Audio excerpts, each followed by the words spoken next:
Last time ang message ko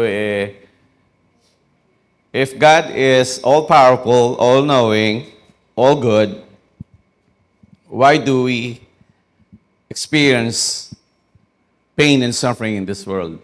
So yun yung message kasi inisip ko yung mga questions na minsan na napakahihirap sagutin.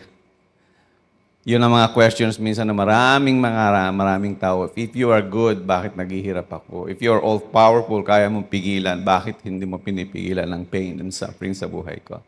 And we have talked to that. And we have learned how God is not really far from our pain and suffering because He entered it. And in fact, the reason He came is so that yung dahilan ng mga pagdurusa at sakit na ito ay pinasan niya doon sa krus ng Kalbaryo upang somehow ay magbigay pag-asa sa bawat isa sa atin that there will be a day when He is going to return, He will right everything. He will make right everything.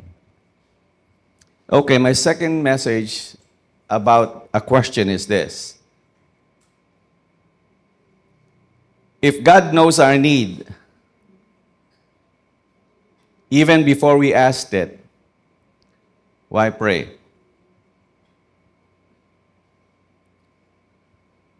Okay, this verse is found in Matthew 6:7-8, and there has been so many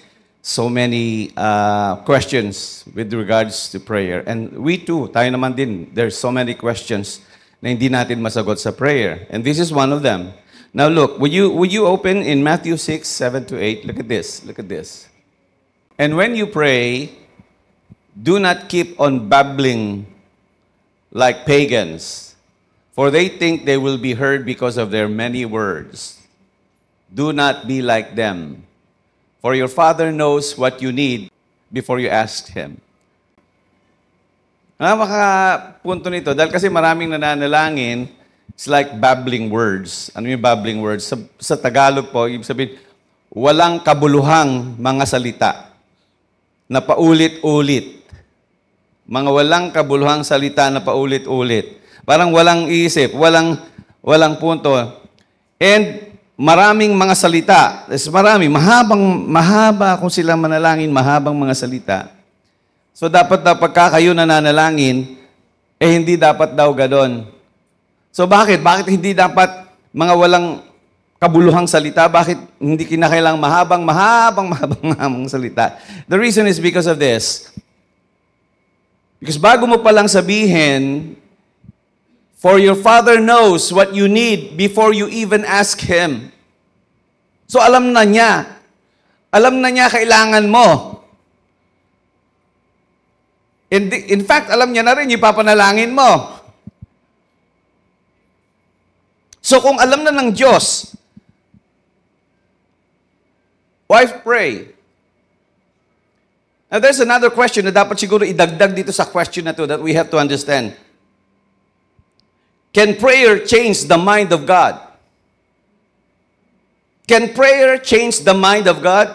Halimbawa, ang Diyos, meron siyang inisip. There is a plan. It's called the plan A. And then sa pamagitan ng kanyang all-knowing, all-powerful, omniscient mind, pinlan niya yon even before the foundation of the world. Now the question is this, can your prayer change the mind of God, the plan of God, the will of God? That is again another question. So parang may plano na siya. Lord, teka, mukhang may problema doon sa plano mo. Mukhang hindi maganda yung plano mo, Lord. Pwede ba baguhin mo? And I pray, sana mabago, Panginoon. Mas maganda ganito siguro ang gawin mo. So, is that possible? Is that even possible? Kung posible na mabago natin ang isip ng Diyos, then we would say, tayo na ang counselor ng Diyos, di ba? Counselor, si Counselor Roger. Tinuturuan niya kung paano gagalaw ang Diyos. So these are questions that sometimes hindi natin magagap na maigi because definitely prayer does not change God's mind. It cannot be changed because it's na-established na even before the foundation of the world, and God knows everything. God knows even your mind, even your hair, the number of your hairs. He knows everything about you inside out. Yung longing mo, yung need mo, everything about you, bago mo pa sabihin. So God does not need information sa atin. Our prayers don't improve God's perfect plan. That is a perfect plan. It cannot be improved. And He does not revise His will because of our prayers. I'd like to show you some verses here that somehow, just to fix these things. In Numbers 23:19, look at this. God is not man that He should lie, nor a son of man that He should change His mind. Does He speak and then not act? Does He promise and not fulfill? You cannot change God's mind because it's perfect. Everything that He knows about you and me is perfect and you cannot change it. So the question is, ba't pa tayo mananalangin? Why pray?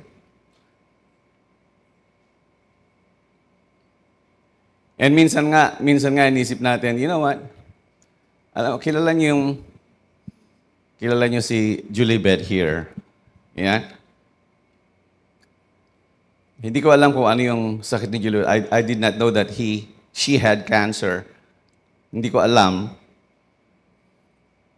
So, nung dinala namin siya sa hospital, every night, in fact, pag nagigising ako ng mga alas 3, pinagpe-pray ko siya. Lord, I pray na sana pagalingin mo si Julie Beth.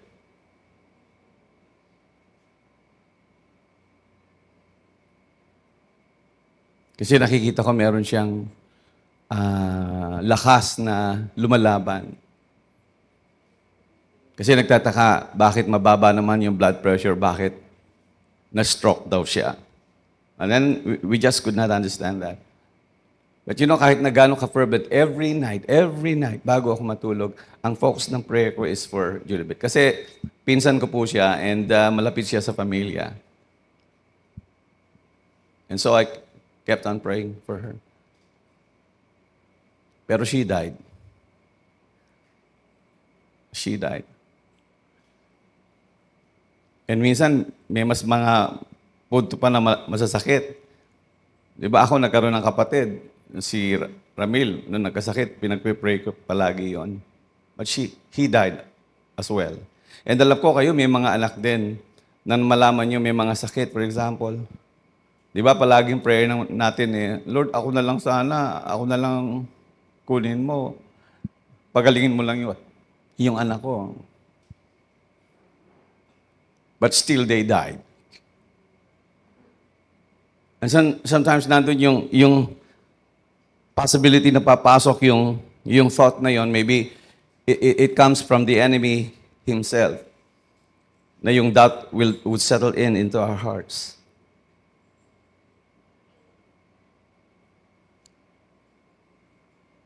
God knows everything about us. God knows. Then why should we pray? Siguro dapat hindi na tayo manalangin Kasi alam naman na yung kailangan mo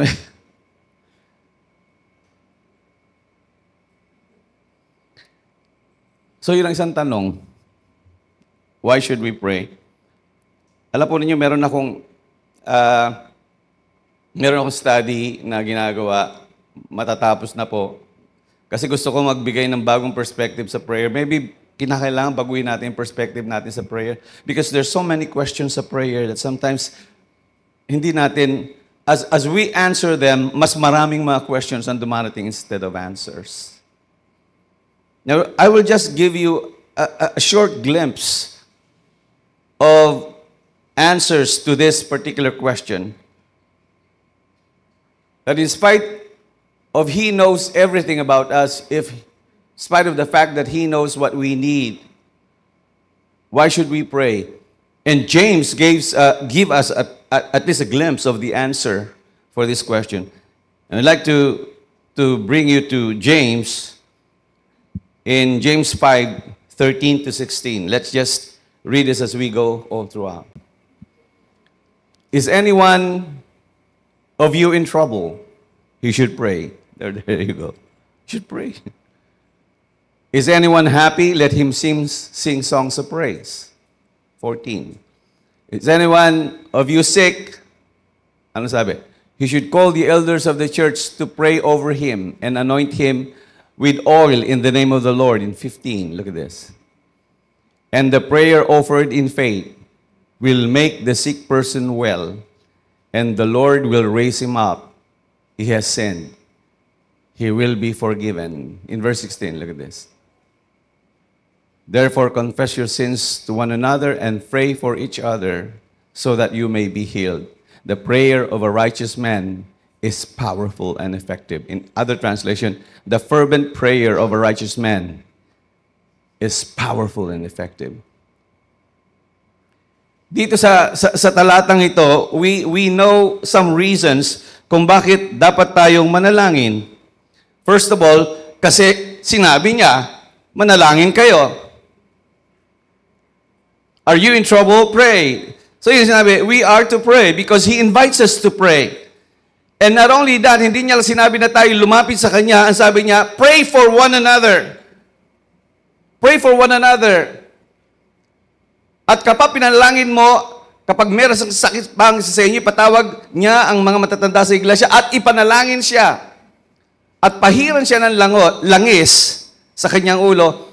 At ang panalangin ng matuwid ay magpapagaling sa kanya.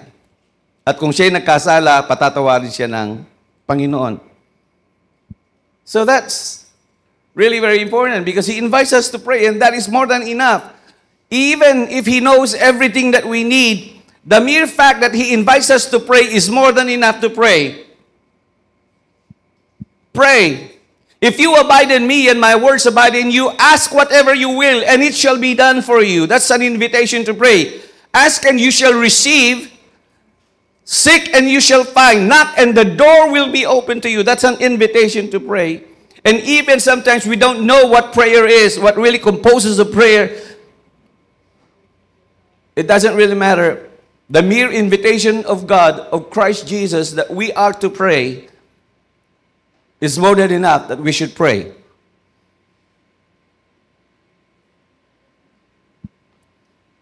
The second reason is prayer draws us near to God. Prayer draws us near to God. Because prayer builds relationship. Prayer builds trust, intimacy, and dependence. It builds relationship. And alam po ninyo, sa palagay ko, yun ang pinakamagandang feeling, no, ng isang anak na lumalapit sa kanyang mga magulang.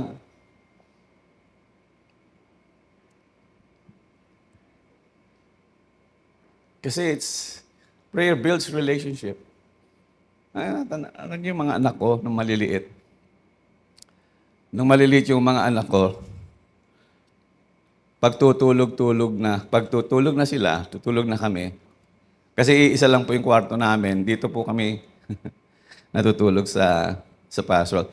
Isa lang po yung kwarto namin. Nag-uunahan po sila matulog sa tabi ko. Unahan sila. Hindi sila nagpag-unahan sa mami nila, sa may mami nila. Ay, mami nila. Ang gusto nilang katabi, nakikipag-unahan sa akin. Nakadalasan, ang nauuna palagi, kasi mabilis yun si Ojin. Si Ojin lagi nauuna. Nako, talagang sa dibdib ko hilig yan. Pas mag-uunahan sila, kadalasan ang huli, si Rina at saka si Bon. Sumusunod si Arjin Si Arjin. So, si Ojin dito, si Arjin dito.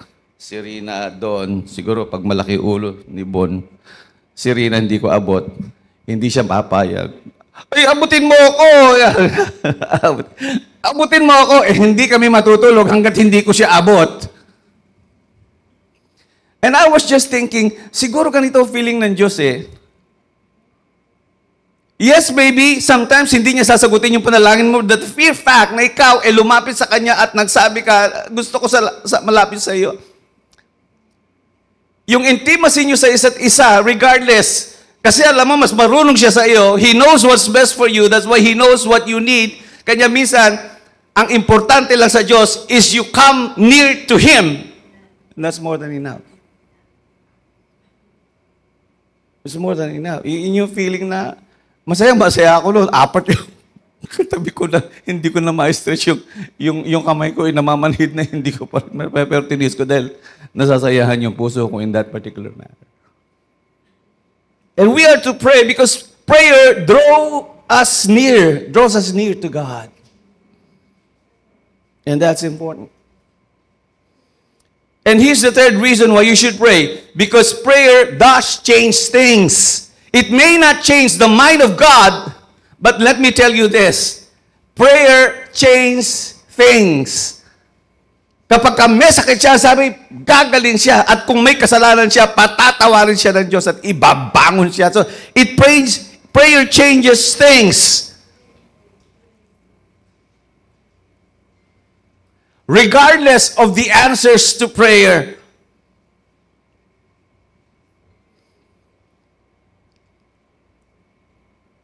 How do I explain this? Medyo mahirap to eh. Kasi we know yung will, kung gaano ka-powerful yung will ng Lord. Yung will niya, hindi mo pwedeng baguhin. E paano kung yung prayer mo hindi? But still, you need to pray. But there is a fact that prayer changes things. Sino sa inyo naglalaro ng baseball? Baseball? Alam niyo ba yung larong baseball? Alright. Ang larong baseball,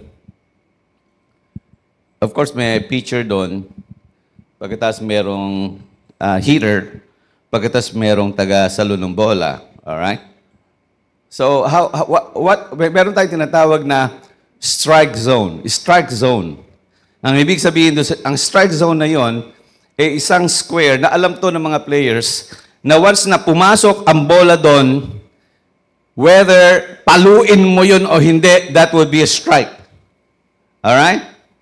Pag yung bola lumabas doon sa strike zone, that's a ball. Walang ano yon. So yung mga nagtothrow ng bola, at least ipinapatama nila sa dalawang gilid, sa taas o kaya sa baba. Yun yung, pero nasa strike zone.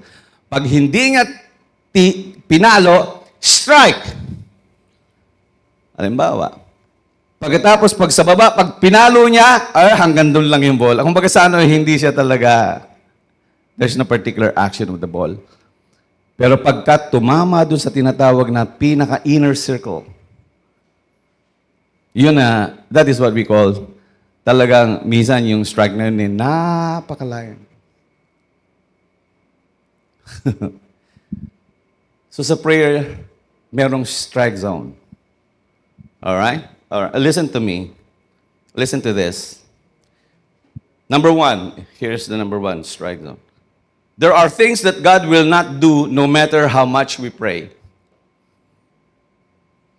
Tagalog. May mga bagay na hindi gagawin ng Diyos kahit na gaano pa kadami kang ipanalangin yun. He will not do it.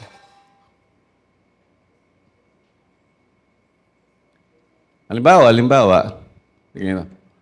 meron kang buwisit na kapitbahay. May buwisit ka ng kapitbahay. Hindi, dumalangin ka sa Diyos. Lord, tulungan mo ako sa problema. Napakabuwisit talaga ng kapitbahay ko, Lord. Napakabuwisit. Pwede ba magpadala ka ng isang malaking meteorite at bagsaan mo yung bahay niya? Para bukas, wala na akong problema. Kahit na ba gano'ng kadami panalangin ang gawin mo Do you think ganon kababaw ang Diyos na, no. There's so many things. na prayer na talagang, palibhasa sabi nga sa Biblia, we do not know how to pray. And there are things in life na no matter how much you pray for it, God will not do it. Because His will is even greater than our will. Gusto natin yun.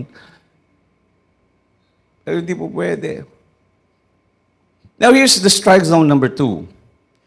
There are things that God will not do regardless if we pray for it or not. Tagalog. May mga bagay na gagawin ng Diyos kahit na hindi mo ipanalangin ito o ipanalangin mo man ito. Gusto niyo example? Example. Yung araw, kahit na hindi ka manalangin mamayang gabi na sumikat ang araw bukas, sisikat yan. But, Lord, pwede ba bukas? Please, wag mong pasikatin ang araw para walang pasok. Could you... no, kahit na, Lord, pwede ba bukas? Wag magkaroon ng gravity. Kasi gusto kong lumundag sa isang building para ma-experience ko naman yung no gravity para lumutang lang ako sa ere. No. Sometimes there are things that God will do regardless of whether we pray for it or not. And here the strike force number 3. Now look at this. There are things that God will only do in response to our prayer.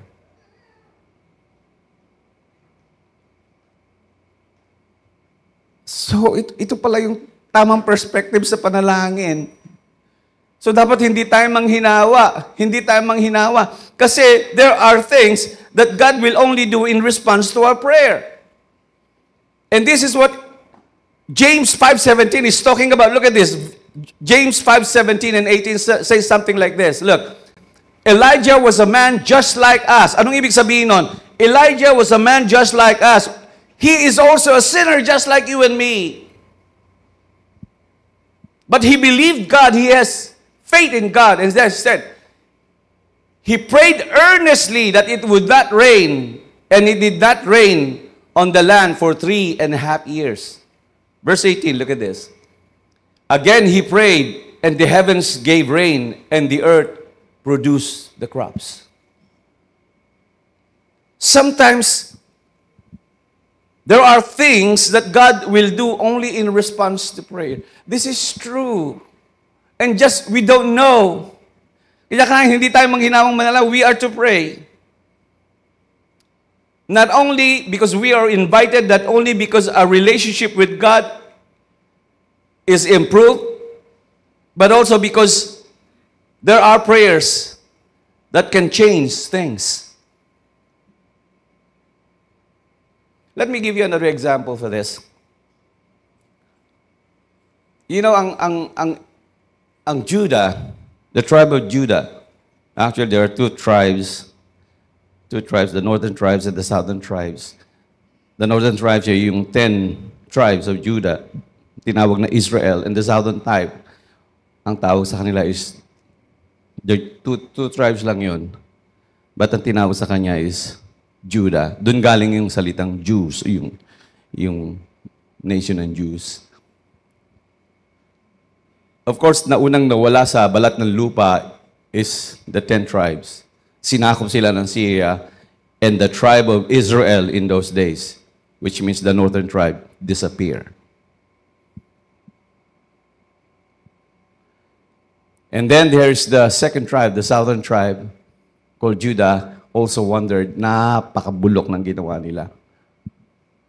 And so God decided na parusahan sila through a nation so hostile, so tyrant, the nation of the Babylonians. They were placed in exile for 70 years. Grabe, alam niyo yung laking hirap nila. You know the story in Daniel. But alam po ninyo, pwede palang maiwasan yon Could you that? Yung 70 years na hirap nila ng exile sa Babylonia, pwede sanang maiwasan. If only it was done. Look at this. Papakita ko sa inyo para makita nyo yung maigi. Open in Ezekiel 22 verse 30. Look at this.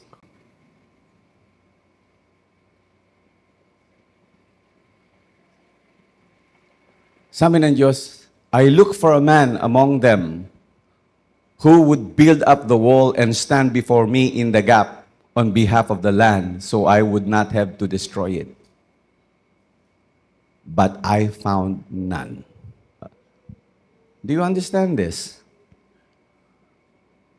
Pwede palang maiwasan yung exile, yung 70 years exile ng Judah sa Babylonian kung na-meet lang itong condition. Look, I looked for a man among them. Naghanap ako ng tao sa gitna nila who would build up the wall and stand before me in the gap.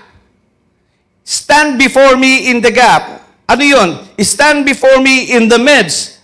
Me and the people of Israel. So I would not have to destroy it. But I have found none. Kung meron lang isang tao who stood at the gap, na nanalangin sa Diyos, that I will build the walls and I will stand for them, Lord. Kagaya ng pagsusumamo ni Abraham, Lord, pagka po ba merong 50 na righteous, wawasakin niyo ang Sodoma at Gomorrah? No, of course not. Kung 30, no, of course not. Kung 10, sabi na, no, of course not. Bakit hindi? Wawasakin ng Diyos just for the sake of the 10. But here, dito sa Judah, before they were exiled sa Babylonia, no one stand in the gap. Sometimes God will do things only in response to one prayer man. He could have saved them. But no, he did not.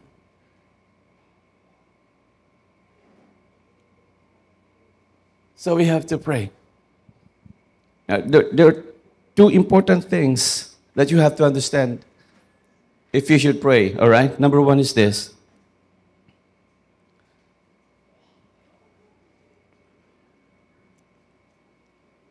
You should pray with faith. Will you flash verse 15 in James 5? Look at this. And the prayer offered in faith will make the sick person well. The Lord will raise him up if he has sinned, and he will be forgiven. Now look at this. Look at this. Ano ba yung sabihin ng prayer of faith? Minsan hindi natin naiintindihan at marami minsan na-offend dito.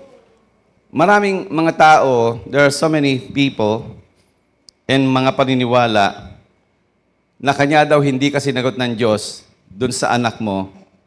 Sino may kasalanan? Ang may kasalanan, ikaw. Nakakalungkot naman. Bakit kasalanan ko? Kasi hindi enough ang faith mo. Kanya, hindi ka sinagot ng Diyos, kanya namatay yung anak mo, kanya hindi ka natanggap sa trabaho, kasi ang kanilang palaging sinasabi, kasi hindi enough ang prayer, ang faith mo sa prayer mo, kanya hindi binigay. Yun daw ang ibig sabihin ng offered in faith. No, I don't think so. No. There are things na talagang hindi lang kalooban ng Diyos, kanya hindi. Remember this, importanteng masabi sa inyo, God hears your prayer. God hears.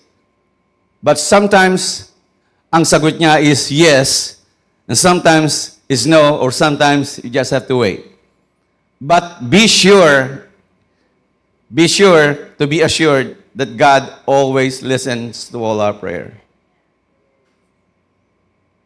And I tell you that there are some prayers na no matter how much we pray for it, it cannot be done. God will not do it. In fact, there was an example. This so vivid ang example na yun that we have to understand the situation. Jesus Christ Himself once had a prayer, Father, if it's possible, take this cup away from me. And so, hindi lang, no matter how much we pray, no matter who prays, sometimes God will not do it, no matter who prays, because Jesus himself says, Father, if it's possible, and God said, no. And so Jesus Christ said, but not my will, but yours be done.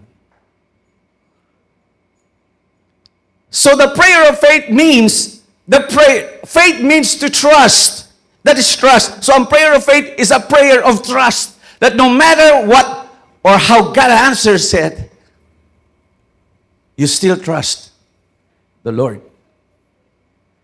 That is the real meaning of the prayer of faith. It's not because you lack faith. Kanya hindi say, no. It's regardless of how He answers your prayer, remain trusting Him. Just like Job, sabi niya, yet though He slays me, says Job, yet will I trust Him. That is the prayer of faith. And there's a second thing that we have to understand. Not only faith in prayer, but we need what we call persistence in prayer. Persistence.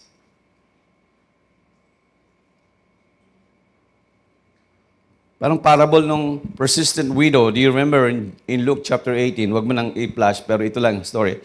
Meron daw isang unjust judge, hindi naniniwala sa Diyos at walang pakialam sa tao. At merong isang widow na palagi pumupunta sa kanya at nasasabing, ipagtanggol mo ako sa aking kaaway. Please, ipagtanggol mo ako sa aking kaaway. So isang araw, nagpunta yung widow, hindi niya pinagbuksan, sumisigaw, tulungan po ninyo ako, ipagtanggol ako sa aking mga kaaway. The second day, nagpunta na naman siya, binabagabag niya dahil sa kanyang pagkato, tulungan mo ako, ipagtanggol mo ako sa aking kaaway. Hindi naman siya pinakinggan. And the third, binabagabag na naman siya, siguro sa gabi pa. Sa bagabag, sabi doon sa banal na kasulatan, kahit na unjust ang judge na yon at wala siyang pakialam sa mga tao at hindi siya naniniwala sa Diyos, dahilan sa pagbabagabag ng babaeng yon, tutulungan ng babaeng yon at ipagtatanggol siya sa kanyang kaaway. Now, gaano pa kaya ang Diyos? Bakit mukhang mali? Bakit siya ikinumpara sa isang unjust judge na hindi naniniwala sa Diyos at walang pakialam sa tao? Ang ibig sabihin, mas lalo pa ang Diyos who cares so much about you. Mas lalo pa ang Diyos who is just and all-loving and all-caring. Only if we are persistent in our prayer. Eh, pagka hindi mo natanggap, unang-una ayoko na. Pagod na ako. You don't say that. Go on. Maybe it's just a test. Or maybe it's just really looking at your persistence. Do you really care that much? And so, in spite of the fact that He knows everything, let us continue to pray with faith, regardless of His answers, because we are assured that His will is better than ours. And that prayer draws us near to Him. Oh, that is one of the most important things. Kung ang isang bata, hindi nagsasabi sa iyo, pero alam mo lang kasi, bilang ko nga ng sapatos to, bigyan ko nga ng relo to, bigyan ko nga ng tablet to, bigyan ko nga ng lahat mga kailangan, basta alam ko ng mga kailangan, binigay mo. Is that good? Mamahalin kaya ako ng batang yan? Meron ako lahat to, binigay nung, paano niya kaya nalaman? Alam niya, alam ng magulang yan. Pero ano ang kasayahan doon? Masaya. Masaya. Masaya ka eh, ano? Naibigay sa'yo lahat ng gusto mo kahit hindi mo hiningi. Ini-spoil ka ng spoiled. Mga spoiled brat. Pero gaano kasarap yung, Dad, kailangan namin yung ano sa eskwelahan, yung sneakers na ganyan ng ano eh.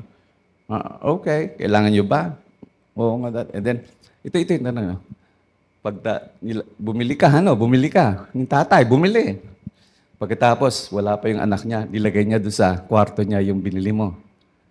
Sa palagay niyo, pagdating nung anak mo doon sa anong reaction niya? Siguro,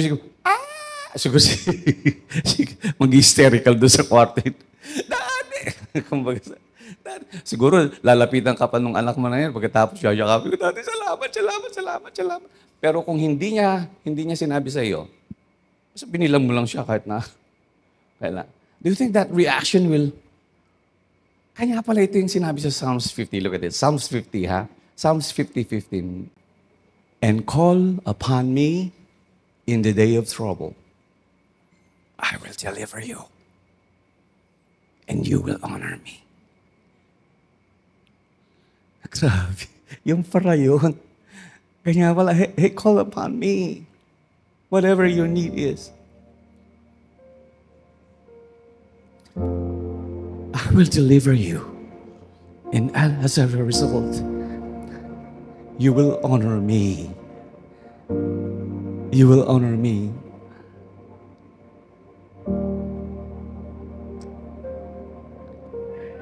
Pray. Even if you know that He knows everything, pray. Because you can be rest assured that He is listening. And if His answer will be different from what you ask for, trust in Him. Because that is better. His will is better. Let's all stand up.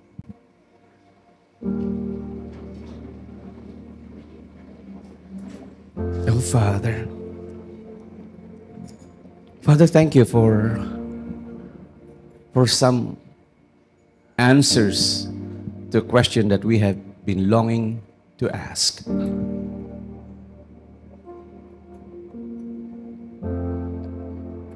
But the fact is, you have really invited us to this privilege of prayer. And the mere fact that you have asked us, commanded us, invited us is more than enough for us to pray. And that prayer brings us near to you. It's a very great experience in our life. Because when you are near, a relationship is built up. Our trust is strengthened. Our intimacy is even become closer. And dependence, our dependence to you, oh God, is always there. We come in your presence, and that's the most important thing at all. Because when you are there, everything will be all right. And the fact is, prayer changes things. It may not change your will or your mind, but we know that prayer changes things for your glory, for your praise, and for your majesty. Oh, we honor you and thank you, O Father. In Jesus' name, Amen. Ang biyaya ng ating Panginoon, ang Ama sa Langit, ang pag-ibig ng Kanyang bugtong na anak, at ang pakikitisan ng Espiritu Santo ay sumaatin nawang lahat. Amen.